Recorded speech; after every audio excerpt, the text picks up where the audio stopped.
Salut tout le monde et bienvenue au podcast des Blue Jays, édition du 10 avril 2026. Gavino de Falco avec mon bon ami Jeremy Filosa. Comment ça va, Philo? As-tu passé une belle semaine?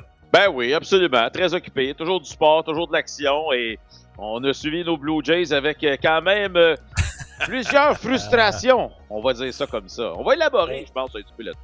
Écoute, ça n'a pas de bon sens. Je sais pas comment qu'on va faire pour faire rentrer tout ça dans l'émission en seulement 28 minutes. On a des extraits vidéo, on a des statistiques à vous dire et surtout de la passion et de la moutarde. Philo, bon, le tour de table, ça n'a pas été une bonne semaine au bureau pour les Blue Jays. Je sais qu'ils ont gagné le dernier match contre les Dodgers, on va en parler en long et en large, mais 6 défaites de suite, surtout contre, ça avait commencé contre des mauvaises équipes, les Rockies à domicile, tu te fais balayer par les pauvres White Sox à Chicago, tu perds les 2 premiers matchs de la série contre les Dodgers.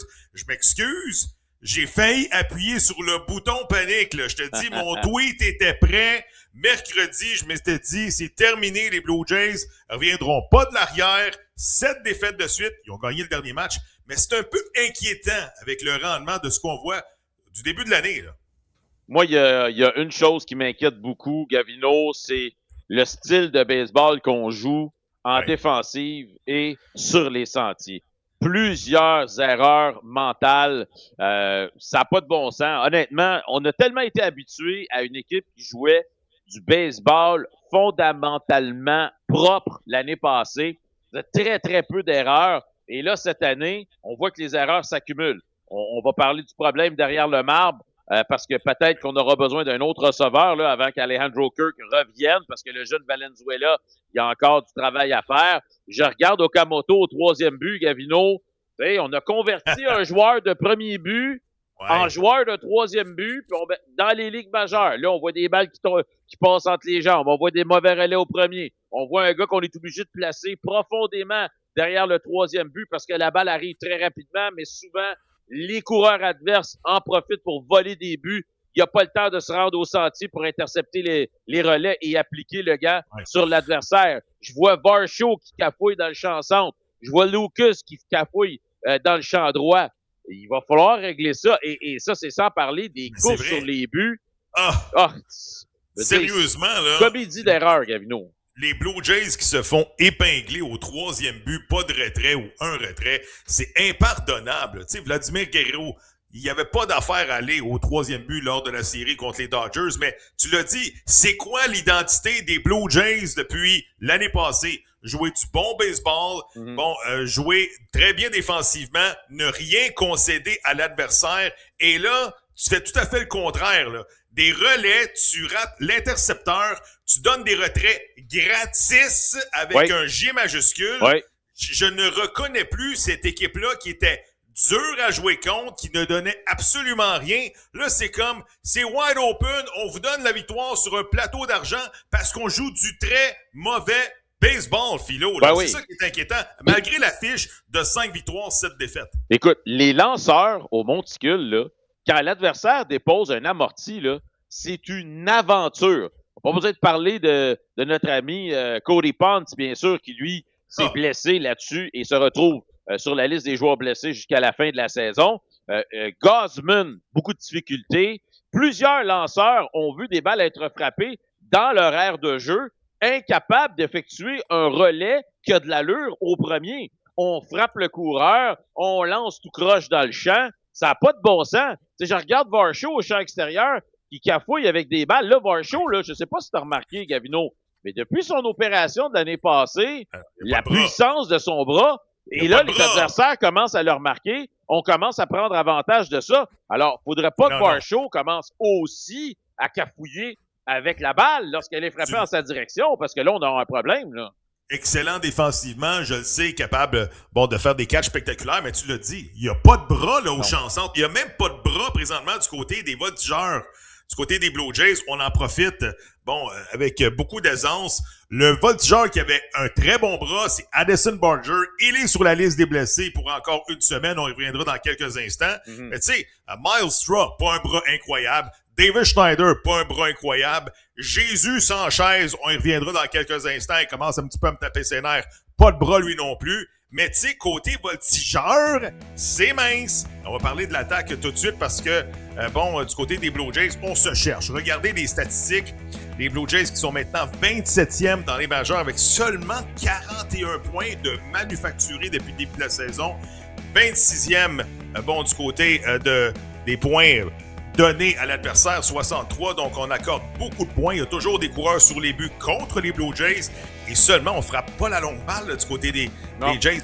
10 coups de circuit. 20e à ce chapitre-là. C'est pas normal que des gars comme Andrés Jiménez mènent la colonne des coups de circuit avec 2. Vladimir, je sais pas si tu veux en parler tout de suite, là, mais seulement 2 coups sûrs de plus d'un but en 12 matchs passés. Ça n'a pas de bon sens. Quand tu payes un gars 500 millions de dollars, un circuit, un double, point final. Je sais qu'il y a une bonne moyenne de présence sur les buts. Là. Il se rend sur les buts de 412 de moyenne avec des buts sur balle. Et il se fait atteindre par des tirs. Pas de problème. Mais je veux voir Vladimir frapper des balles l'autre bord de la clôture à 500 pieds du marbre. Combien de fois Vladimir a eu des coureurs en position de marquer depuis le début de l'année? Faible roulant, chandelle, retrait au bâton, Philippe. Ouais, non, t'as absolument raison. Écoute, il doit absolument se réveiller. Le problème, c'est qu'il n'y a personne pour frapper derrière lui. Donc, comme tu viens de le dire, beaucoup de buts sur balle parce qu'on ne le défie pas. Puis je vois Guerrero qui prend ses buts sur balle, puis il a toujours de l'air bien content puis bien pressé de partir au premier. Mais c'est parce que, Vlad, il faut que tu frappes la balle avec autorité. Mais tant et aussi longtemps qu'ils trouveront pas Gavino un frappeur pour frapper derrière lui, pour forcer les adversaires à lui lancer des prises, ça va être compliqué. Ça a été la même chose l'année passée aussi, il y a 2 ans, pardon, quand Beau Bichette n'était pas dans l'alignement. Je regarde George Springer, Gavino, puis là, à un moment donné, j'ai tweeté, là, parce que j'ai regardé sa première apparition au bâton je pense que c'est le match numéro 2 face aux Dodgers. Tu sais, il cherche à frapper des balles au coin extérieur bas, mais il s'élance pour tirer. C'est comme George. Je veux dire, t'as 36 ans, là. J'ai pas besoin de t'expliquer, là, de faire un dessin de midi à 14 heures. Si tu veux attaquer des tirs bas et à l'extérieur, j'ai pas de problème. Mais penche-toi puis va les chercher puis frapper au champ opposé.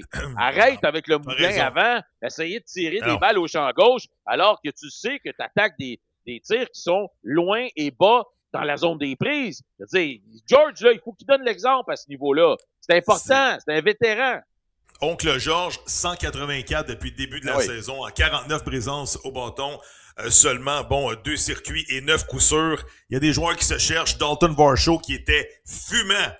Et qu'il ressemblait à Mark Maguire au camp d'entraînement, seulement 184 pour lui. Ensuite, on l'a dit, Vladimir Guerrero, 268. C'est rien pour écrire à sa mère. C'est en bas des attentes. Et il y a des joueurs qui, même de rôle, là, comme de Nathan Nokus, c'est 105 de moyenne. Des joueurs qui jouent pratiquement chaque jour. Okamoto, 239 de moyenne avec 20 retraits au bâton à 46 présences au bâton, Philo. C'est beaucoup trop. Écoute, je commence à être inquiet. Là. Moi aussi, là, ça fait déjà 2-3 semaines que la saison est commencée. Okamoto avait connu une bonne première semaine et là, on est en train de s'ajuster. Je sais qu'on a affronté des bons lanceurs comme les Dodgers et tout ça. J'espère qu'il va y avoir un réveil là, parce que même contre des mauvaises équipes, il ne s'est pas ajusté. Et là, je me gratte la tête. Je me dis, est-ce que les Blue Jays seraient mieux de ramener Barger au 3e but et Okamoto, joueur de position, joueur de rotation, ou bien on vit avec Okamoto du 1er avril au 1er octobre, puis on verra. Parce qu'on il a donné beaucoup d'argent à ce joueur-là. Là. Et présentement, même en défensive, il ne me convainc pas, Philo. Là. Non. C'est un peu une aventure, notre ami Okamoto. Non, c'est ça. J'en ai parlé un petit peu tout à l'heure. Sa défensive est suspecte. Je veux lui donner du temps parce que c'est une période d'adaptation. Il arrive dans le baseball majeur. Mais comme tu viens de le mentionner, moi aussi, j'ai eu cette réflexion-là. Est-ce qu'on remet Barger au 3e but? Ben, je veux dire, Okamoto, c'est un joueur de premier but. On l'a converti en joueur de 3e but. Vous entendez-tu qu'au premier but, il n'y a pas beaucoup de place? Il y a un gars qui s'appelle Vladimir Guerrero qui joue à cette position-là. À moins qu'une fois de temps en temps, on lui donne une journée de congé pour se reposer. Okamoto ne jouera pas souvent au premier. Il ne jouera pas non plus comme frappeur de choix parce que c'est George Springer qui est là. Puis quand la fin de la saison va arriver, puis Springer va arriver à l'autonomie, s'il quitte, c'est Santander qui va être le frappeur de choix. Donc encore là, pas vraiment de place pour lui non plus à cette position-là. Alors, je me gratte la tête puis je me dis, on s'en va où avec tout ça? J'espère qu'il va se replacer. J'espère qu'il va y avoir une période d'adaptation puis qu'à un moment donné, il va devenir le frappeur qu'on pense qu'il est capable d'être des deux côtés de la balle parce qu'on a vraiment besoin de lui. Et au moment où on se parle, je veux dire, Je regarde John Schneider, à tous les matchs, change son alignement. Non. Il cherche des solutions, là, mais... Il cherche des solutions, et comme disait mon chum Mike Bussato, qui écoute tous les matchs des Blue Jays, qui regarde tous les podcasts des Blue Jays, dit « Je suis pas convaincu qu'on a fait une bonne affaire en échangeant le jeune Joey Loperfido, qui avait connu un bon mois d'août, un bon mois de septembre, contre Jesus Sanchez, qui plus souvent qu'autrement, c'est une aventure au bâton. Et même défensivement, il n'y a pas des mains sûres, c'est pas un gant doré, là. J'espère que David Popkins, c'est sa priorité numéro 1, parce que s'il se dit que Sanchez, c'est mon 4e frappeur derrière Vlad, c'est mon frappeur de protection, c'est tout un chantier de construction pour mon ami David Popkins. Ça n'a pas de bon sens, tu viens de le mentionner, en espérant que Popkins, là, il y a du pain sur la planche, là, soit dit en passant, mais je veux revenir à un concept de base, j'en ai parlé 1000 fois. Ta moyenne au bâton, avec des coureurs en position de marquer, n'est pas bonne. Parfait. Est-ce que tu peux te placer dans une situation où tu as des coureurs en position de marquer, préférablement au 3e, avec moins de 2 retraits, donc un ballon sacrifice peut faire marquer un point, un roulant peut faire marquer un point, toutes sortes de situations de balles passées peuvent faire marquer un point. Mets-toi dans une situation où tu n'as pas nécessairement besoin à chaque fois d'un coup sûr pour marquer un point. Encore là, le baseball de situation, pas... Okay. On n'est pas toujours au rendez-vous. Puis je voudrais aussi, moi aussi, saluer un auditeur qui nous écoute avec beaucoup d'assiduité, Stéphane Alancette, qui s'en va justement faire un voyage à Toronto et aussi au Yankee Stadium pour voir les Jays bientôt. Alors, on va y souhaiter des bons matchs de baseball là-bas. Ce qui a retenu l'attention cette semaine, notre ami John Schneider, le gérant, qui a sauté un petit peu sa coche envers l'arbitre. On écoute. Up and down. Oh boy. And John Schneider just got tossed out of the game by home plate umpire Dan Merzel. At least from the video we just saw, it looked like the normal Kevin Gausman delivery. And John Schneider is livid. John Schneider's livid for a number of reasons. Number one, it's a balk call on Kevin Gausman that he feels his pitcher does the same thing every time.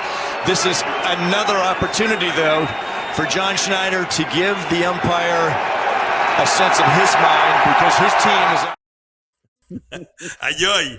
As-tu vu la pression dans le tapis? Là? Oui. Rouge, tomate, ketchup, Heinz 57, à peu près. Oui. Non, mais je pense qu'il était frustré parce qu'on avait appelé une feinte non réglementaire dans le cas de Kevin Gausman. Mais en même temps, je pense qu'il essayait de shaker un peu le pommier parce que l'attaque des Blue Jays s'en allait nulle part. Ouais, non, t'as absolument raison. Écoute, là, John, la tomate Schneider, et comme tu dis, tu sais, oui, la feinte non réglementaire, c'est un peu discutable, on va se le dire, mais je pense que John essayait de lancer un message à ses troupes et dire, comme disait mon bon ami Ron Fournier, tabarslac de tabarslac, allez-vous vous réveiller? Parce que là, c'était ça, là. Je veux dire, il se passait absolument rien chez les Blue Jays. Les Dodgers sont rentrés au Rogers Center comme les rois et maîtres. Puis on va se dire la vérité, Gavino, là. Quand tu compares les deux alignements des deux équipes, je veux dire, il n'y a pas photo, là. Tu sais, quand on parle de Teoscar Hernandez, puis Ohtani, puis Will Smith, puis je veux dire, la liste de joueurs étoiles est très longue. Puis je veux rien enlever aux frappeurs des Blue Jays, mais tout reste à être prouvé. Les Varsho, c'est des longues séquences vides où il se passe rien. Barger, c'est un joueur en apprentissage. Okamoto, il faut qu'il fasse une transition du Japon à ici. Beaucoup plus de points d'interrogation dans l'alignement des Blue Jays. Les Dodgers, largement favoris pour remporter la Série mondiale. On va tout de suite regarder le point gagnant des Jays un peu plus tôt cette semaine. Goes from first, the throw down, and it bounces away! And Schneider is in to score! La bougie d'allumage, Davis Schneider. Ouais. Comment ça se fait qu'il joue pas plus que ça? T'en souviens-tu, il y a 2 ans, lorsqu'il y avait des joueurs qui avaient une bonne séquence, tout d'un coup, John Schneider, il en avait assez vu, t'as joué 2-3 bons matchs de suite, là, viens t'asseoir, viens te reposer. Pourquoi? J'espère que Schneider, on va le voir un peu plus souvent, puis qu'il va frapper au haut de l'alignement.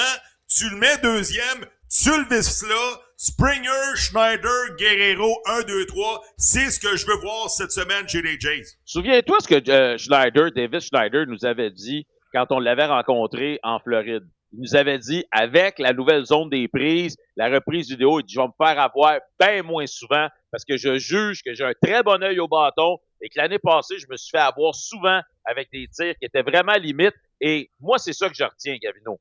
En 7e et en 8e, Davis Schneider entame la manche en se rendant sur les sentiers à 2 reprises. Et ensuite de ça, ben, on voit ce qui s'est passé avec Jiménez. On force la note.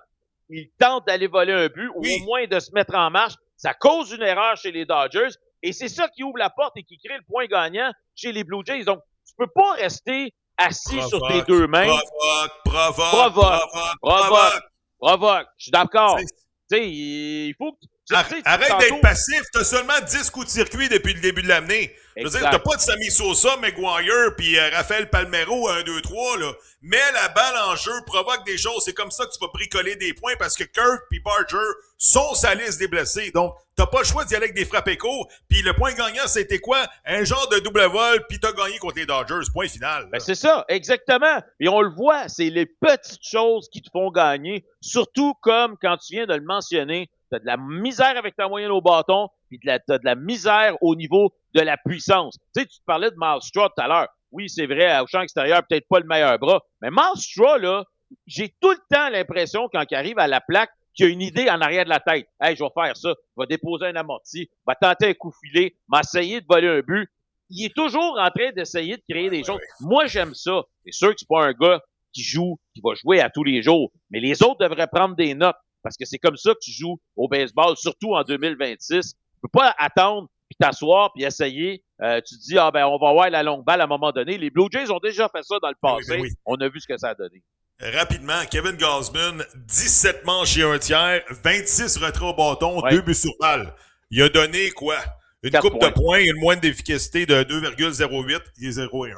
En 3 départs de qualité, 0 et 1. Il n'a rien donné à l'adversaire. Puis Dylan Cease, aucune victoire, aucune défaite, moyenne de points mérités de 2,45, 26 retraits au bâton en 14 manches. Ces deux lanceurs-là, là, ils ont quoi? 31 manches, ils ont 60 strikeouts, ils sont 0 et 1 à 2. Non, ça n'a aucun bon sens. T'sais, on en a parlé un peu la semaine dernière. Malheureusement, ça s'est poursuivi dans la dernière semaine. Ces lanceurs-là veulent aller chercher des victoires à leur fiche et présentement, c'est un gros zéro. Et l'attaque est extrêmement fautive et la défensive aussi. Mais là, moi, je vois pas de signe présentement, Gavino, que je dis, le problème est réglé. On a gagné un match contre les Dodgers. Tu sais, je veux dire, ça a été de peine et de misère. Le dernier match, on va se le dire, Ohtani n'était pas nécessairement vraiment dans son assiette. Puis on va se le dire, les Blue Jays auraient pu lui faire payer beaucoup plus sévèrement sa journée un peu difficile au monticule. Ça n'a pas été le cas. Chapeau quand même à Trevor Hoffman, Gavino, parce que d'après moi, là... écoute, ça me rajeunit pas, là. C'est ça. Je parlais de son père, Jeff Hoffman, au monticule, qui... devant les Dodgers, l'équipe qui malheureusement lui a donné des cauchemars en la Série mondiale l'année dernière, arrive quand même à venir fermer la porte.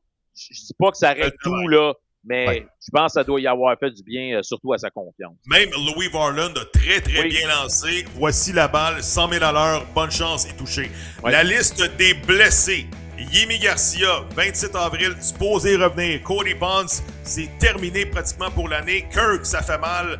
Va être réévalué, peut-être de retour dans le coin du 18 mai prochain. Addison Barger, 16 avril, ça va faire du bien, blessure à la cheville. Et Trey Savage, écoute, c'est des signes encourageants. Il a lancé cette semaine. C'est quand même fait ramasser un peu, mais au moins, il a commencé à lancer 4 points en 2 manches et 2 tiers. Là, parle-moi rapidement de la liste des blessés. Ça peut pas continuer de même là, avec Tyler Hanneman et Valenzuela. Aïe, il va falloir que tu joues pour 500 cette période-là parce que Kirk était indispensable à cette équipe-là, Philo. Ouais, non, écoute, je pense que la question, elle mérite d'être posée. Est-ce qu'un gars comme Valenzuela est prêt pour le baseball majeur présentement? Je ne crois pas. En même temps, est-ce que tu veux procéder à une transaction pour aller chercher un receveur pour une période d'1 mois? Je ne sais pas, mais il faut que ça se replace du côté des receveurs. Au moins, Hanneman frappe un peu, là, ça, c'est la bonne nouvelle. Mais, tu sais, Savage, tu viens de le mentionner. Il a lancé jeudi soir au niveau A. Il a donné 4 points. Il a quand même lancé 2 manches et 2 tiers. Il est déjà éligible pour revenir au jeu puisqu'il était sur la liste des blessés pour 15 jours, rétroactivement au 22 mars. Donc, je sais pas si les Jays vont activer justement son retour ou est-ce qu'on va lui donner un autre. Au moment où on enregistre cette émission, on n'a pas l'information, mais j'ai l'impression que vendredi après-midi, l'équipe va donner une mise à jour sur Ilya Savage, qui devrait être là, le lanceur qui va revenir au jeu le plus rapidement de tous ceux qui sont sur la liste des blessés. Scherzer, tu compris quelque chose, toi? Écoute, je sais pas. C'est comme j'ai mal, je débarque après 2 manches, puis là, je suis correct, je suis capable de lancer.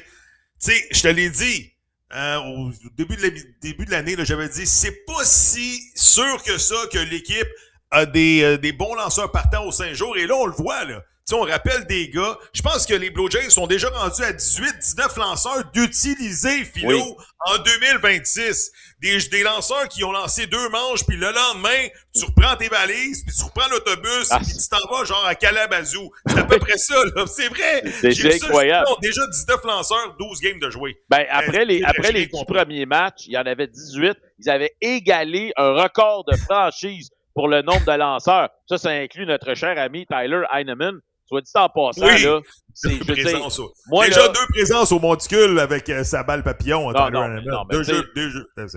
Présentement, là, c'est notre receveur numéro 1 au moment où on se parle, là. Est-ce qu'on peut, s'il te plaît, arrêter de l'envoyer au monticule? S'il te plaît. Il n'y a pas d'affaire à lancer à 14-2 quand tu sais que si tu perds Heineman, je sais pas, avec une belle frappée, une flèche au monticule, puis il se blesse à une cheville, ben là, il va falloir que tu procèdes à une transaction. J'étais comme, ben voyons donc. C'est-tu de l'amateurisme ou quoi, là? T'as pas d'affaire à l'envoyer lancer à 14-2, là. Non, mais écoute, soyons sérieux un peu, là. Non, c'est pas sérieux. Puis, tu sais, on sait que dans le baseball majeur, là, il y en a vraiment qui prêchent pour arrêter ça, utiliser des joueurs de position au monticule, ou sinon, il y en a qui disent, ben, on devrait, dans le match suivant, les forcer de retirer un lanceur, puis d'avoir un lanceur de moins à leur disposition. En tout cas, on reviendra pas là-dessus. Reste que la série contre les Twins va être très importante. On va voir ce que Patrick Corbin va être en mesure de donner. Écoute, Gavino, si tu m'avais dit, là, il y a 3 semaines, on était au camp, on posait la question, toi puis moi, à John Schneider, non, vous allez faire quoi avec 8 lanceurs partants? Il nous avait dit quoi? On n'a jamais assez de lanceurs partants. Si quelqu'un m'avait dit que ce serait Corbin qui lancerait ce soir contre les Twins. Un vétéran qui a roulé sa bosse un peu partout dans le baseball majeur, puis là, c'est ta solution à court terme contre les Twins en fin de semaine. Rapidement, le règlement Shohei Ohtani, on regarde. And this is moments ago. This is George Springer going to Dan Bellino, the home plate umpire and the crew chief, and I'll bet you a toonie that they're talking about, hey, how much time is Ohtani going to get? And we saw this in the World Series. And again, there are kind of I don't even want to say an unwritten set of rules, but he is the only guy who is in this position right now, both hitting and pitching. Of course, in the National. Sérieux, as-tu vu la face de Dave Roberts? Vous autres, ma gang de temps. Tu sais, sérieusement, le baseball majeur a, adapté ce règlement-là avec Ohtani, mais clairement, là, il y a du beef entre les Jays et les Dodgers. 2 organisations qui ne s'aiment pas, surtout lorsque Ohtani prend 8 minutes et quart pour se présenter au monticule parce qu'il était au 2e but puis il courait les buts. Ouais. Ben, écoute, je sais pas de quel côté pencher parce qu'en même temps, t'as un gars qui est sur les sentiers, il doit rentrer au banc, il doit se changer, ramasser sa mythe, sortir.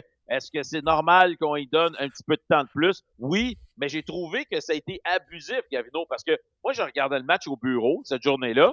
Puis là, trop long. Je sais, là, on revient de la pause, ça repart pas. 1 minute, 2 minutes, 3 minutes. Non, c'est quoi qui se passe? Comment ça se fait que ça recommence pas, ce match-là? J'ai trouvé ça a été excessif, la pause qu'on lui a donnée pour remonter au monticule. Je veux dire, moi, j'ai pas de problème à ce qu'Ohtani lance, là. C'est un athlète extraordinaire. On veut tous le voir. Puis c'est correct si on lui donne 45 secondes de plus. Mais as-tu vraiment besoin d'exécuter ces 8-9 lancers de pratique? Donne-en 3, là, puis on repart. Fais-y, adapte le règlement, parce que je te le dis, la game était rendue en 7e manche. Ça faisait pas loin de 2h30 que la game était commencée. C'était comme, voyons donc, c'est bien trop long. C'est bien trop long. Tu veux réduire le temps devant l'écran à des jeunes pour utiliser, pour avoir leur attention. Tu peux pas te permettre des games de 3 heures de 9 manches, là. Je m'excuse de moi. Même moi, partisan, puis je produis des podcasts, j'en avais plein mon casque de ce règlement-là. Je l'admire, Ohtani, Mais Colin, que c'est fatigant lorsqu'il lance. Ouais, écoute, ça m'éteint. Je comprends tout ça. Mais regarde, là, les Dodgers, c'est terminé. La série est passée. Elle est derrière nous. Les Blue Jays doivent absolument faire un reset, Gavino. Je me fous de ce que tu dois faire dans cette série face aux Twins. Tu dois faire tout possible dans les règlements du baseball pour gagner cette série-là. Tu peux pas te permettre de perdre une autre série. Je veux voir une équipe, premièrement, concentrée sur le terrain défensivement et une équipe qui va prendre tous les avantages mathématiques et stratégiques pour marquer, même si c'est juste un point. M'en fous. Es-tu capable d'aller chercher ce point-là? Va le chercher. Fais tout ce que tu as à faire, mais tu dois marquer des points. Et ça va redonner confiance à l'équipe, Gavino. Même si tu marques des points ici et là, avec des vols de but, des amortis, des cours et frappes, peu importe, c'est pas grave. Un point au tableau, c'est un point qui peut te faire gagner un match. On veut un club agressif. Dernier point, il reste 2 minutes à l'émission au moins. Ouais. Bon, Denis Coderre qui veut renommer la station de métro Vio en l'honneur de Roger Brulotte. Hier, on est allé faire un tour au salon, toi et moi, pour rendre un dernier hommage à Roger Brulotte. Je dis oui, puis oui encore. Mon idole Roger Brulotte doit être souligné d'une manière importante dans la ville de Montréal. Il a tellement donné auprès de la communauté des jeunes et du baseball. Métrovio, débarque ça, Roger Brulotte Station, n'importe quand. Philo. Ah, absolument. Écoute, je pense pas qu'il y a quelqu'un qui va s'ennuyer de la station Vio, là, puis qui va en brailler. Je veux dire, pour moi, c'est un automatique. C'est une très, très, très bonne idée de notre cher ami Denis Coderre. J'espère que ça va passer au conseil, comme on dit. Je voudrais inviter les gens à aller faire un tour là, sur toutes mes plateformes, peu importe. Que ce soit X, Facebook, Instagram, je l'ai mis dans mes stories. J'ai partagé un lien où vous allez pouvoir signer la pétition. Ça prend 45 secondes. Là. Si vous êtes un fan de baseball, puis Roger Brulotte, ça veut dire quelque chose dans votre cœur qui vous a fait triper, allez signer la pétition parce que ça va faire en sorte que peut-être que tout ça peut arriver un peu plus facilement qu'on l'espère. Je me croise les doigts et j'espère que ça va arriver. Quand je suis allé hier vers 17h, il y avait quand même du monde, mais toi, tu es allé dans le milieu d'après-midi, là, puis je pense que c'était, justement, il y avait un line-up pour rendre hommage à Roger Philo en 20 secondes. Oui, absolument. J'ai attendu près d'1 heure. Il y avait quand même une entrée spéciale là, pour la famille et les amis et les membres des médias. J'ai préféré attendre mon tour parce que ça m'a permis de discuter avec des fans de baseball qui étaient là. Donc, ça a été quand même un beau moment pour se rappeler, bien sûr, des meilleurs, un des plus grands, Roger Brulotte. Oui, un des plus grands, Roger. Écoute, bon voyage, puis on s'ennuie déjà de toi. Voici, bon, c'est le reportage d'aujourd'hui. J'espère que vous avez apprécié. Au nom de Jérémy Filosa, ici Gavino qui vous dit à très bientôt et continuez de nous suivre sur le podcast des Blue Jays. Merci tout le monde. Bye bye, à la semaine prochaine.